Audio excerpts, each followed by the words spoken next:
اس پر پوری طرح قادر ہے، پوری طرح قدرت رکھتا ہے۔ فرمایا الذی خلق الموت، وہ جس نے موت کو خلق کیا، والحیات، اور جس نے زندگی کو بنایا، کس لیے؟ لیبلوکم ایکم احسن عملا، تاکہ تمہیں آزمائے کہ تم میں سے کس کا عمل بہتر۔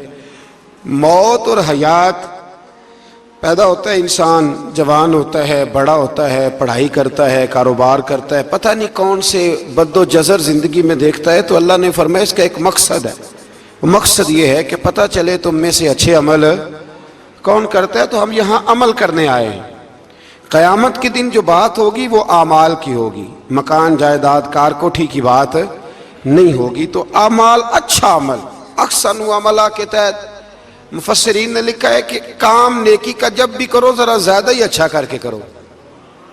وضو کرو تو سونا کر کے کرو، نماز پڑھو تو ذرا آج گئے پڑھنی جو ہے تو اب ذرا سونی کر کے پڑھو۔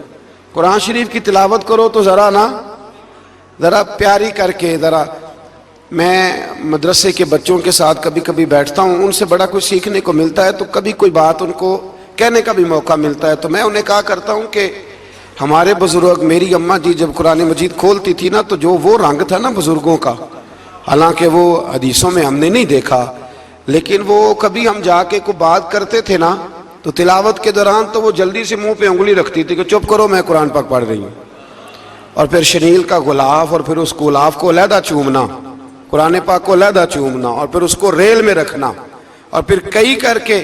تو ہم جو آج ہیں تو ہم اس عمل کو اتنا اچھا کر کے نہیں کرتے، بس ٹھیک ہے ہر وقت ہاتھ میں قرآن مجید رہتا ہے تو وہ رویہ نہیں، تو کام کرنا ہے تو اس کو کیا کریں؟ اچھا کر کے کریں، ذرا مزیدار کر کے کریں، عمل کریں تو ذرا بہترین عمل کریں۔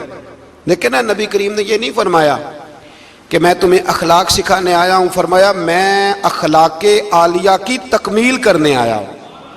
یعنی جو بڑا اخلاق ہے نا، احسن ترین عمل، اس کا میرے نبی پاک نے درس ارشاد فرمایا ہے۔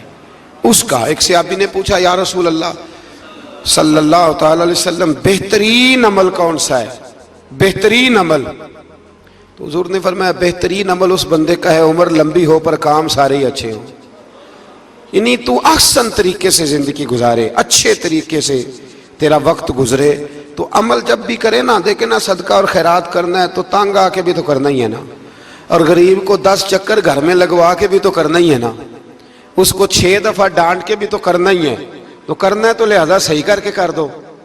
مطلب وہ گھر میں خاتون خانہ نے کپڑوں کے لیے پیسے مانگ لیے تو 1.5 گھنٹے کے لیکچر کے بعد بھی تو دینے ہی ہے نا، کیا خیال ہے آپ کا؟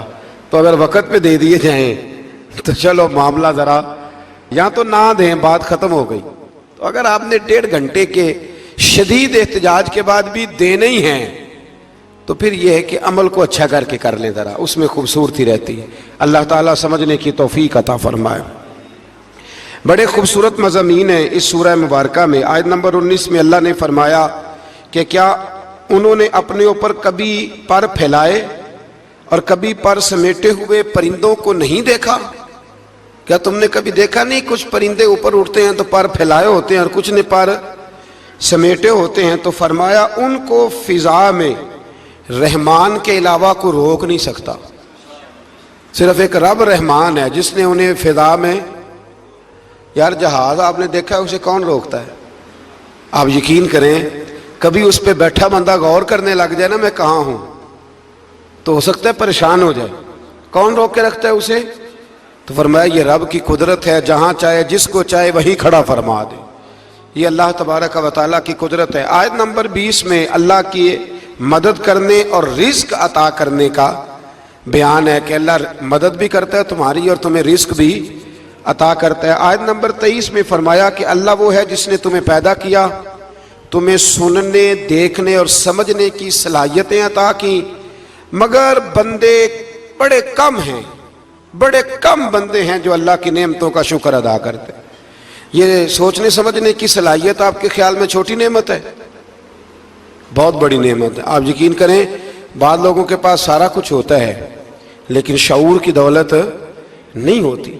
تو یہ بہت بڑی نعمت ہے، اس کا بھی اللہ کی بارگاہ میں شکر ادا کیا کریں۔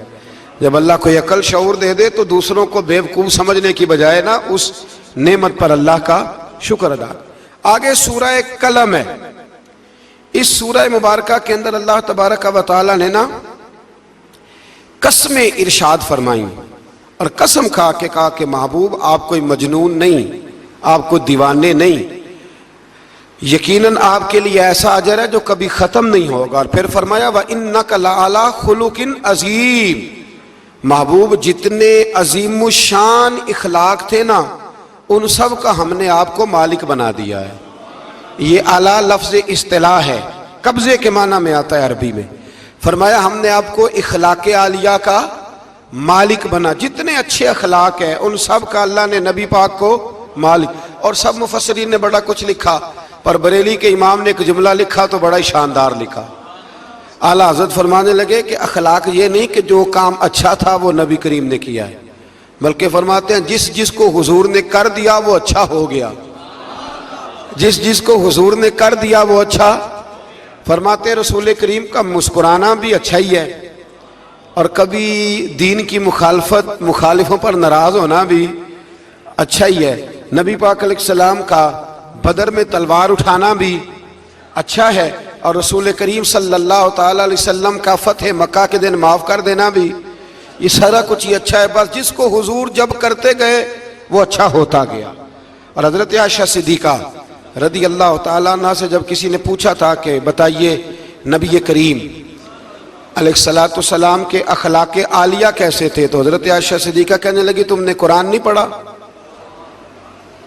سارے اخلاق جو قرآن میں ہیں وہ سارا میرے رسول پاک کا اخلاق ہی ہے، وہ سارا میرے نبی کریم علیہ السلام کا اخلاق ہی ہے، وہ سارا اخلاق ہے رسول پاک سید عالم صلی اللہ تعالی علیہ وسلم۔ تو پھر اس سے آگے جا کے نا آیت نمبر 8 سے اللہ تبارک و تعالی نے رسول کریم صلی اللہ علیہ وسلم کو فرمایا کہ کفار چاہتے ہیں کہ دین کے معاملے میں آپ ان سے بے جا رعایت برتیں، آپ ان پر آسانی کریں، کھلی چھٹی دے دیں، اور جواب میں وہ بھی رعایت کریں گے۔ فرمایا ایسا نہیں ہو سکتا، حق پر کوئی سمجھوتا نہیں ہو سکتا۔ اس کے بعد ایک دشمن رسول صلی اللہ علیہ وسلم، مفسرین نے اس کا نام ولید بن مغیرہ لکھا ہے، اس نے نبی پاک علیہ السلام کی گستاخی کی تھی، تو اللہ نے اس کے 9 کبھی باتیں قرآن میں بیان کی، بڑی باتیں ارشاد فرمایا جھوٹی قسمیں کھاتا ہے، نکتہ چینیاں کرتا ہے، سخت منع کرنے والا ہے بلائی سے اور حد سے بڑھنے والا ہے، اور آخر میں فرمایا اتلم بعد ذالک الزنیم، فرمایا یہ نہ ہے ہی بد اصل، اس کی اصل میں ہی مسئلہ ہے۔ یہ کتنی سخت بات ہے، جب نبی کریم کے بے ادب کی بات ہوتی ہے تو پھر باتیں سخت ہی ہوتی ہیں۔ یہ قرآن مجید نے سخت باتیں فرمایا کہ یہ اس کی اصل میں ہی مسئلہ ہے محبوب۔ اس نے ایک بات کی تو اللہ کریم نے 9 اس کی کبھی اوصاف بیان فرمائے، اس لیے اعلیٰ حضرت نے کہا تھا دشمن احمد پہ شدت کیجئے، دشمن احمد پہ شدت کیجئے، ملحدوں سے کیا مروت کیجئے، شرک ٹھہرے جس میں تعظیم حبیب، اس برے مذہب پہ لعنت کیجئے، اس برے مذہب پہ لعنت کیجئے، اور جو نہ بھولا ہم غریبوں کو رضا، ذکر اس کا اپنی عادت کیجئے۔ آگے پھر سورۃ الحاقہ، اس سورہ مبارکہ کے شروع میں قیامت کے حق اور یقینی ہونے کو بیان کیا گیا ہے، پھر قوم سمود اور قوم عاد اور فرعون پر نازل ہونے والے عذاب کا ذکر ہے۔ یہ سارے مضامین پہلے بیان ہو چکے ہیں نا جی، ماشاءاللہ تفصیل سے ہم سن چکے ہیں، قوم عاد، قوم سمود، ان سب کے بارے میں اس سورہ مبارکہ میں اللہ نے بیان فرمایا۔ اسی سورہ کی آیت نمبر 19 سے بتایا کہ قیامت میں جس کے نامہ اعمال اس کے دائیں ہاتھ میں دیا جائے گا، یہ اس کے سرخ رو ہونے کی علامت ہوگی۔ جس کے سیدھے ہاتھ میں نامہ اعمال دیا جائے گا مطلب ہوگا کہ کامیاب ہو گیا، اور وہ افتخار کے ساتھ لوگوں سے کہے گا، بڑے فخر کے ساتھ کہے گا کہ آؤ میرا نامہ اعمال پڑھو۔ اس کے برعکس جس کا نامہ اعمال اس کے بائیں ہاتھ میں دیا جائے گا، یہ اس کی رسوائی کی علامت ہوگی۔ اس کی رسوائی کی علامت ہوگی، اور وہ کہے گا کاش میرا نامہ اعمال دیا ہی نہ جاتا اور موت کے ساتھ ہی میرا قصہ ہمیشہ کے لیے ختم ہو چکا ہوتا۔ جس کا بھی نامہ اعمال سیدھے ہاتھ میں، ہمارے بزرگ فرماتے ہیں کہ سیدھے ہاتھ سے لینا دینا حضور کی سنت ہے، کوشش کریں لیں بھی سیدھے ہاتھ سے، دیں بھی، کھائیں بھی سیدھے ہاتھ سے۔ فرماتے ہیں عادت ہی سیدھے ہاتھ کی بنا لو، جب قیامت میں فرشتے نامہ اعمال دینے لگے تو عادت ہی سیدھے ہاتھ کی ہو، عادت ہی سیدھے ہاتھ کی ہو، عادت، اور سیدھے ہاتھ سے لیں، سیدھے ہاتھ سے ہی دیں۔ قیامت میں جس کا نامہ اعمال سیدھے ہاتھ میں دیا جائے گا سمجھیے وہ کامیاب ہوا۔ اور جب جس بچے کی فرسٹ پوزیشن آئی ہوتی ہے نا، وہ رزلٹ کارڈ سارے محلے کو دکھاتا ہے، اور جو فیل ہو جاتا ہے وہ ابا جی کو بھی نہیں دکھاتا، وہ کہتے ہیں کہ وہ ابھی آیا نہیں، ملا نہیں۔ قیامت کے دن بھی جو کامیاب ہوں گے نا وہ دنیا کو بتائیں گے کہ اللہ نے فضل کر دیا، اور جو ناکام ہوں منہ چھپاتے پھریں گے۔ اللہ ہمیں پردہ پوشی عطا فرمائے۔ پھر آگے سورۃ المعارج ہے۔ اس سورت کے شروع میں ہی عذاب قیامت کا ایک بار پھر بیان ہے کہ حشر کا ایک دن 50,000 سال کے برابر ہوگا، آسمان پگھلے ہوئے تانبے کی طرح ہو جائے گا، اور پہاڑ دھنی ہوئی رنگین اون کی طرح ہو جائیں گے، کوئی کسی کا پرسان حال نہ ہوگا۔ اس وقت مجرم یہ تمنا کریں گے کہ بیوی بھائی رشتہ دار، بیوی بھائی رشتہ دار اور تمام اہل زمین سب کو اپنا فدیہ دے کے اپنی جان چھڑا لیں، سب کو دھونس دے آگ میں لیکن اپنی جان چھڑا لیں۔ اس دن انسان کا یہ حال ہوگا۔ یہ جو کچھ لوگ، میں نے پہلے بھی کہا تھا کہ کچھ لوگ نا مذاق اڑاتے ہیں قیامت کے عذاب کا، قبر کے عذاب کا، یہ بات درست نہیں ہے۔ دیکھیں نا کہ اللہ تعالیٰ نے قرآن مجید کی واضح آیات میں عذاب کا ذکر فرمایا ہے۔ کیوں فرمایا ہے؟ کہ لوگ اس عذاب سے ڈرے، اس سے بچنے کے لیے تیاری کریں، یہ بیان فرمایا۔ اب یہاں لوگ مذاق اڑاتے ہیں معاذ اللہ تعالیٰ، کہتے ہیں دیکھو جی فلاں مولانا کہہ رہے تھے بچھو آئیں گے تو یہ ہوگا۔ خدا کے بندو، مولانا کون ہوتے ہیں؟ مولانا کون ہوتے ہیں یہ بات کرنے والے؟ یہ تو حدیثوں میں آئی، قرآن مجید کی آیات میں آئی۔ آپ مذاق نہیں اڑائیں بلکہ کوشش کریں کہ اللہ تبارک و تعالی ہمیں سمجھنے کی توفیق عطا فرمائے۔ پھر آیت نمبر 19 سے انسان کے کم حوصلہ ہونے، مصیبت کے وقت گھبرا جانے اور نفع پہنچنے کی صورت میں بخل کرنے کا ذکر ہے۔ فرمایا بڑے کم حوصلے والا ہے، مصیبت کے وقت گھبرا جاتا ہے، اور اگر اسے ہم نفع دیں نا تو جب نفع ملے تو چاہیے تھا نا سخاوت کرتا، تو اس وقت کیا کرتا ہے؟ بخل کرتا ہے، کنجوسی کرتا ہے۔ اللہ فرما رہا ہے، نبی پاک علیہ الصلوۃ والسلام نے فرمایا یہ جو سخی ہوتا ہے نا، فرمایا یہ سخی بندوں کے دل کے قریب بھی ہوتا ہے، اللہ کے قریب بھی ہوتا ہے، اور جنت کے قریب بھی ہوتا ہے۔ اور فرمایا یہ جو بخیل ہوتا ہے نا، بخیل، یہ بندوں سے بھی دور ہی ہوتا ہے، بندوں سے بھی دور ہے، جنت سے بھی دور ہے، اور اللہ تبارک و تعالیٰ کے قرب سے بھی دور ہے۔ اور حضور فرماتے ہیں جب صبح سورج طلوع ہوتا ہے تو فرشتہ دعا کرتا ہے اللہ سخی کو زیادہ عطا فرما، اور کہتا ہے یا اللہ جو کنجوسی کرے نا اس سے روک لے، اسے نہ دے، اس لیے کہ جب وہ نہیں دے رہا۔ بڑی خوبصورت مثال علامہ اسماعیل حقی نے لکھی ہے۔ آپ فرماتے ہیں کنویں سے سارا پانی ختم ہو جائے تو نیچے سے تازہ آ جاتا ہے، اور اگر پانی ختم نہ ہو اندر ہی پڑا رہے تو باسی ہو جاتا ہے۔ تو ایسا ہونا چاہیے کہ ایک دفعہ سارا پانی ختم، میں آپ کو سارا مال صدقہ کرنے کو نہیں کہہ رہا، لیکن حضرت ابوبکر صدیق نے کئی دفعہ یہ کام کیا، ہجرت کی رات بھی سارے پیسے ہی لے گئے، تبوک کے دن بھی سارے پیسے خرچ کر دیے، حضور نے اعلان کیا تو سارے پیسے ہی۔ مولانا حسن رضا صاحب فرمایا کرتے تھے اعلیٰ حضرت کے بھائی، بیاں ہو کس زبان سے مرتبہ صدیق اکبر کا کہ محبوب خدا محبوب ہے صدیق اکبر کا، اور لٹایا راہ حق نے گھر کئی بار اس محبت سے کہ لٹ لٹ کر حسن گھر بن گیا صدیق اکبر کا، لٹ لٹ کر حسن گھر بن گیا صدیق اکبر کا۔ تو کنجوسی سے بچنے کی کوشش کریں۔ ہاں اسلام فضول خرچی سے منع کرتا ہے، فضول خرچی نہیں کریں، لیکن جہاں خرچ کرنا ہو وہاں سے کنجوسی بھی نہ کریں۔ پھر اس سے آگے سورہ نوح کا ذکر ہے۔ اس سورہ کے شروع میں ہی نوح علیہ السلام کا اپنی قوم کی طرف مبعوث ہونے پر قوم کو اللہ کی عبادت کی دعوت دینے اور گناہ چھوڑنے کا ذکر ہے۔ پھر حضرت نوح علیہ السلام نے جو اپنی قوم کے بارے میں اللہ سے فریاد کی کہ اللہ یہ نہیں مانتے، پھر عذاب آیا، تو اس ساری بات کا اللہ نے سورہ نوح کے اندر ذکر فرمایا۔ پھر آگے سورۃ الجن ہے، سورہ جن۔ میں نے آپ کو پچھلے کچھ اسباق میں بھی بتایا تھا کہ جن نبی کریم علیہ السلام کے غلام تھے، حضور کا کلمہ پڑھتے تھے۔ جنات مسلمان ہوتے ہیں، بلا وجہ کسی کو تنگ نہیں کرتے۔ ہمارے ہاں جتنا شور ہے نا جنات کے آنے کا، اتنے آتے نہیں، اتنا کالا جادو ہوتا نہیں جتنا کہ ہم لوگوں نے سمجھ لیا ہے۔ قرآن مجید کی آخری 2 سورتیں پڑھیں، اللہ اپنی رحمت فرمانے والا ہے، اللہ کرم نوازی کرنے والا ہے۔ اس صورت میں اس امر کا بیان ہوا ہے کہ جنات جو تھے وہ عالم بالا میں خبروں کی سن گن کے لیے، خبریں تلاش کرنے کے لیے جایا کرتے تھے، مگر اب وہ وقت آ گیا ہے کہ عالم بالا میں ان کا داخلہ بند کر دیا گیا ہے۔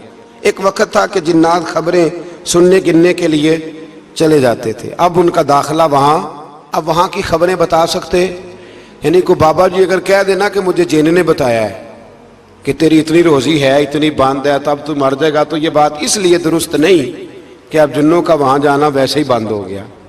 تو اب بابا جی تو آپ کو پتہ ہے نا، یہ بھی کہہ دیتے ہیں اللہ ماشاءاللہ کہ وہ چیزیں پیسے مانگتی ہیں، یعنی بڑی بڑی عجیب فلسفے کے ساتھ نا وہ چیزیں پیسے مانگتی ہیں۔ تو میں نے کہا مطلب چیزوں کا پیسے مانگنا تو سمجھ میں نہیں آتا، یا پھر کوئی ایسی بات بتا دی جاتی ہے کہ جس سے وہ پیسے دینے والا ماحول بن جاتا ہے۔ تو فرمایا اب ان کا وہاں جانا بند ہے، اور جو بھی جاتا ہے محافظ ان کا راستہ روک لیتے ہیں، اور آگ کے گولے ان پر برسائے جاتے ہیں اگر آسمانوں پر جانے کی جن کوشش کریں۔ جنات نے مشورہ کیا کہ پورے روئے زمین کا جائزہ لے کے دیکھیں آخر یہ سارا منظر کیوں تبدیل ہو گیا، تو ضرور کوئی بڑی تبدیلی آئی ہے۔ حضرت ابن عباس رضی اللہ تعالیٰ عنہ نے بیان کیا کہ ان کی ایک جماعت مکے کی طرف گئی، اور وہاں نبی پاک علیہ السلام عکاظ کے بازار میں اپنے اصحاب کو صبح کی نماز پڑھا رہے تھے۔ انہوں نے یہ قرآن سنا، اور پھر جن جا کے دوسروں کو کہنے لگے کہ ایسا قرآن سن کے آئے ہیں کہ جیسا کبھی نہیں سنا۔ تو آؤ پھر محبوب کریم کی بارگاہ میں چلتے ہیں، خود بھی مسلمان ہوئے اور اپنی قوم کو بھی اسلام کی دعوت دی۔ اس کی آیت نمبر 26 میں اللہ تبارک و تعالیٰ نے فرمایا، یہ سورہ جن جو ہے نا، اس کی آیت نمبر 26، اللہ کریم نے ارشاد فرمایا عالم الغیب فلا یظہر علی غیبہ احدا، فرمایا غیب کا جاننے والا اپنے غیب پر کسی کو مطلع نہیں کرتا، غیب کا جاننے والا آگاہ نہیں کرتا اپنے غیب پر کسی کو بھی۔ آگے فرمایا الا من ارتضی من رسول، لیکن اپنے رسولوں میں سے جس کو پسند کرتا ہے اس کام کے لیے چن لیتا ہے۔ کسی عام بندے کو غیب پر مطلع، یہ آیت نمبر 26 میں نے کتنی دفعہ یاد کرائی آپ کو؟ تو بھئی عقائد جو ہوتے ہیں وہ جب سے ہم قرآن مجید پڑھ رہے ہیں جگہ جگہ عقائد آئے ہیں اہل سنت کے، جگہ جگہ آئے ہیں، تو آپ سمجھیں نا کہ یہ عقیدہ جو ہوتا ہے یہ شعر سے ثابت نہیں ہوتا، یہ قرآن حدیث سے ثابت ہوتا ہے۔ شعر تو ایک ذوق کا نام ہے۔ تو فرمایا عام آدمی کو اللہ غیب پر اطلاع نہیں دیتا، پر اپنے رسولوں میں سے جس کو چاہتا ہے اس کام کے لیے چن لیتا ہے۔ تو بتائیے نبی پاک سے بڑھ کے بھی اللہ کسی کو چاہتا ہے؟ حضور نے فرمایا خبردار ہو جاؤ، اس نے مجھے اپنا محبوب بنایا ہے، الا وانا حبیب اللہ، خبردار میں اللہ کا حبیب بن کے آیا ہوں۔ تو علم غیب اللہ نے اپنے رسول کو دیا، اور اس کی برکت سے نبی کریم علیہ السلام نے دین کا بہت سارا کام کیا۔ حبیب کریم علیہ السلام نے بہت ساری باتیں، اور بہت سارے ایسے لوگ ہیں جو صرف حضور کا غیب دیکھ کے ایمان لائے، یعنی ایمان ہی غیب دیکھ کے لائے۔ خود حضرت عباس نبی کریم کے چچا، وہ جب بدر کے لیے آنے لگے نا، وہ آنا اس وقت بھی نہیں چاہ رہے تھے، پر قبیلے اور برادری نے مجبور کر کے انہیں ساتھ تیار کیا۔ وہ آئے نا تو جو گھر میں سونا پڑا تھا نا وہ ایک جگہ پہ چھوڑ آئے، اپنی بیوی کو کہنے لگے کہ میں آ گیا تو نکال لوں گا، اور اگر میں قتل کر دیا گیا تو تو نا نکال کے بچوں پہ خرچ کر دینا۔ تو نبی پاک علیہ الصلوۃ والسلام کے پاس جب یہ قیدی ہو کے آئے تو حضور نے فرمایا چچا فدیہ دو، اتنے پیسے دو، چلے جاؤ۔ تو کہنے لگے میرے پاس تو شے ہی کوئی نہیں۔ وہ جو 15 دن عمرے والے وہاں رہتے ہیں نا، وہ 2.5 من کی شاپنگ کر لیتے ہیں، اور جب کسٹم والا کہتا ہے پیسے دو تو تازہ عمرہ کیا ہوتا ہے، کہتے شے ہی کوئی نہیں۔ یہ ظلم ہے، تازہ عمرہ کیا ابھی آئے ہیں، ہاں جی، تو مطلب اتنی وہ خستہ حالی ہو جاتی ہے. یہ میں پریکٹیکل بتا رہا ہوں اللہ کے فضل سے. ایک سے میں نے کہا تو مجھ سے لے لے, کہتا چپ کرو تسی کو بچ بول دے. میں نے کہا مجھ سے لے لو, دے دینا. کہتا تو چھڈو. بھائی چھوڑیں, آپ کیوں غلط بات کرتے ہیں. تو بہت سارے بندے ہوتے ہیں جو کہتے ہیں شے ہی کوئی نہیں, بالکل کوئی شے نہیں. ہاں کوئی پلاٹ سستا بک رہا ہو تو پیسے نکل آتے ہیں, پھر کہتے ہیں میں پھڑے نہیں کسی کو لو. بھائی کو کھا جائے گا, چلے ٹھیک ہے آپ چھپائیں اپنی دولت کو, لیکن ان لفظوں کے ساتھ ناشکری کرنا کہ شے ہی کوئی نہیں, یہ معاملہ درست ہے. تو حضرت عباس نے بھی نا نبی کریم کی بارگاہ میں عرض کیا, حضور کوئی شے نہیں, کہاں سے دوں. تو حضور مسکرائے. حضور نے فرمایا چاچا جب گھر سے نکلنے لگے تھے تو وہ اکیلے میں میری چچی کو بلا کے جو پیسے دے کے آئے تھے, اور وہ اس کو کہہ کے آئے تھے کہ میں آ گیا تو میں تمہیں بتاؤں گا کیا کرنا ہے, نہ آیا تو پھر نکال کے بچوں پہ خرچ کر دینا. یہ سن کر حضرت عباس پہ راشا ہوا طاری. یہ سن کر حضرت حفیظ جلندری کہتے ہیں یہ سن کر حضرت عباس پہ راشا ہوا طاری کہ پیغمبر تو رکھتا ہے دلوں کی بھی خبرداری. خیال آیا مسلمان نیک و بد پہچان جاتے ہیں اور محمد آدمی کے دل کی باتیں جان جاتے ہیں. محمد آدمی کے دل کی باتیں جان جاتے ہیں, اور کوئی غیب تم سے نہا ہو بھلا جب خدا ہی نہ چھپا رہا. تم پر کروڑوں درود و سلام جب خدا ہی نہ چھپا رہا. کتنی عجیب بات ہے. یہاں بھی لوگ ترازو لے کے بیٹھے ہیں. اقبال سے کسی نے کہا کہ دو علماء کی بحث ہے, کہتا ہے حضور کو غیب نہیں, دوسرا کہتا ہے آؤ چلیں. تو اقبال کہنے لگے مجھے شرم نہ آئے گی میں وہاں چلا جاؤں جہاں لوگ میرے نبی کا علم تولنے کے لیے ترازو لے کے بیٹھے ہیں, حضور کا علم تول رہے ہو. اقبال کہنے لگے میرے نبی کے تو غلاموں کا علم نہیں تولا جا سکتا, تم حضور کے علم کی بات کرتے ہو. یہ تھوڑا سوچ سمجھ کے بات کرنی چاہیے. اور نص قطعی ہے قرآن پاک کی. ایک دن سجا لیا تھا میرے نبی پاک نے ممبر, فرمایا پوچھ لو پھر جو پوچھنا ہے پوچھو. تو حضرت عمر جیسے لوگ اٹھ کے کھڑے ہو گئے, کہا یا رسول اللہ ہم اللہ کے رب ہونے پہ راضی ہیں, آپ کے رسول ہونے پہ راضی ہیں, اسلام کے دین ہونے پہ حضور ہم بڑے راضی ہیں, ہم بڑے راضی. اس لیے یہ تو ایسا مسئلہ ہے کہ اس مسئلے کو دیکھ دیکھ کے لوگ مسلمان ہوئے. تو حضرت عباس کو جب حضور نے ساری بات بتائی نا تو حضرت عباس کہنے لگے فدیہ مرضی کا لے لینا پر پہلے مجھے کلمہ پڑھاؤ. کہا کیوں؟ فرمایا مجھے سمجھ آ گئی ہے, وہ بات میرے اور میری بیوی کے علاوہ کسی کو پتہ ہی نہیں, اگر آپ کو پتہ چلی ہے تو یقیناً آپ کو کوئی بتانے والا ہے, تو وہ جو آپ کو بتانے والا ہے نا وہی رب العالمین ہے. تو حضور کا تو غیب دیکھ کے دنیا کلمہ پڑھ جاتی تھی. اس پر بڑی تفصیل سے میں نے ایک دفعہ بات کی تھی, موقع ملا تو وہ ساری روایات ایک جگہ کسی وقت جمع کریں گے انشاءاللہ تعالی, اور آپ کو عرض کریں گے کہ وہ کیا خوبصورت ماجرا ہے. اور اب تو الحمدللہ ایک اور آسانی بھی ہو گئی ہے. میری باتیں کوئی اس قابل تو نہیں تھی, لیکن چونکہ اللہ رسول کے فرامین تھے تو ایک دوست نے لکھنی شروع کر دی, انشاءاللہ جلدی چھپ بھی جائیں گی. تو عرض کرنے کا مقصد یہ ہے کہ یہ چیزیں آئیں گی اور آپ کو بتائیں گے کہ اللہ نے اپنے محبوب کریم کو کس طرح غیب کے خزانوں کی کنجیاں عطا فرمائی ہوئی. تو اس سے آگے پھر سورہ مزمل شروع ہوتی ہے. سبحان اللہ. سورہ یا ایھا المزمل, کہا او چادر اوڑھنے والے محبوب, قم اللیل الا قلیلا, ساری رات نہ بیدار رہا کر, تھوڑا آرام بھی کر لیا کر, تھوڑا سا. کیا کہا حضرت نے؟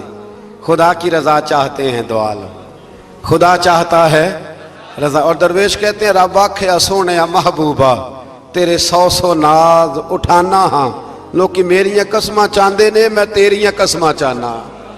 کہا اے میرے پیارے حبیب, اے چادر اوڑھنے والے, تھوڑا آرام بھی کیا کریں. حضور ساری رات نماز پڑھتے تھے نا, تو اللہ نے کہا محبوب تھوڑا آرام بھی کیا کریں.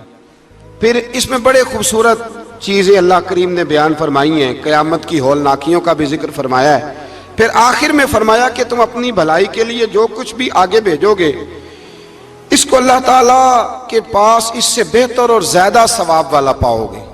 یعنی اس کا معنی یہ بھی ہو سکتا ہے کہ اپنی سوچ سے زیادہ تم ثواب پاؤ گے جو چیز آخرت کے لیے تم بھیجو گے. اور اللہ سے مغفرت طلب کرتے رہو, بے شک اللہ بہت مغفرت فرمانے والا اور بے حد رحم کرنے والا ہے. پھر اس سے آگے سورہ مدثر ہے. مزمل کے فوراً بعد سورہ